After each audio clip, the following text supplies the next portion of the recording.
माई हो कइलू गजबे सिंगार रूपवा मनवा मोहेला।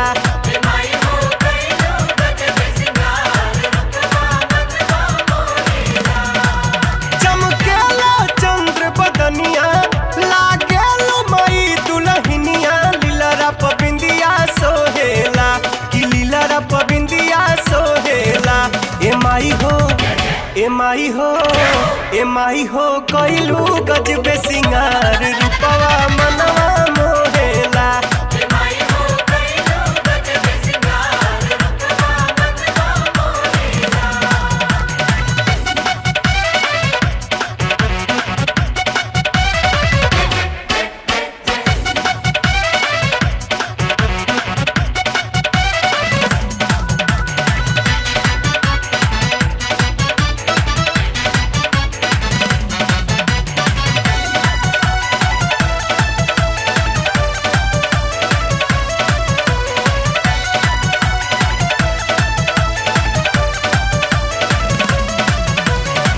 चमकेला कान में कुंडल चमकेला चम चम टीका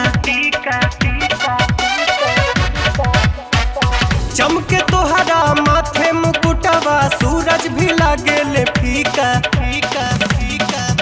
लागेला ऐसन झुलनिया बरखा में नाचे मोरनिया माई के दर्शन पावेला माई के दर्शन पावेला। ए माई हो कइलू गजबे सिंगार रूपवा मनवा मोहेला।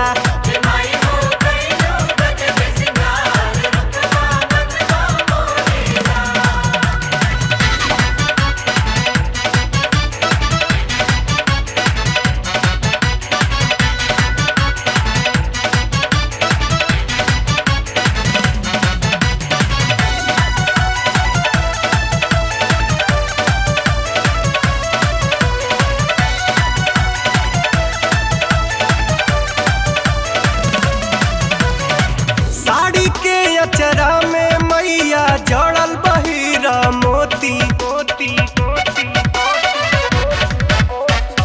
तीनों लोग या दसों दिशा में चमकेला एकर ज्योति फूल बेली चमेली गम के बगिया में कोयल चह के पवन पुरवैया बहेला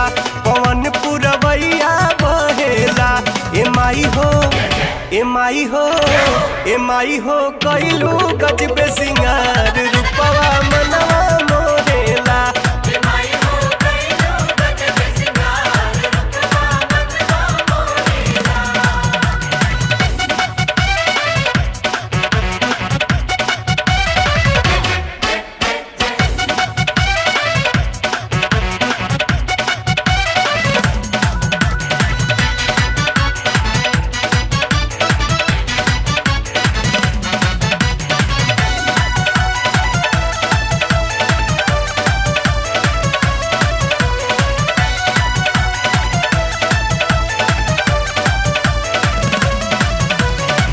दसों हाथ में अस्त्र शस्त्र बा खन के खन खन कंगना चेहरा पर मुस्कान गजब के बाटे कोमल नैना बाजारन झुन पैजनिया जाहिदवा बनल नचनिया पवनमा भजनिया गावेला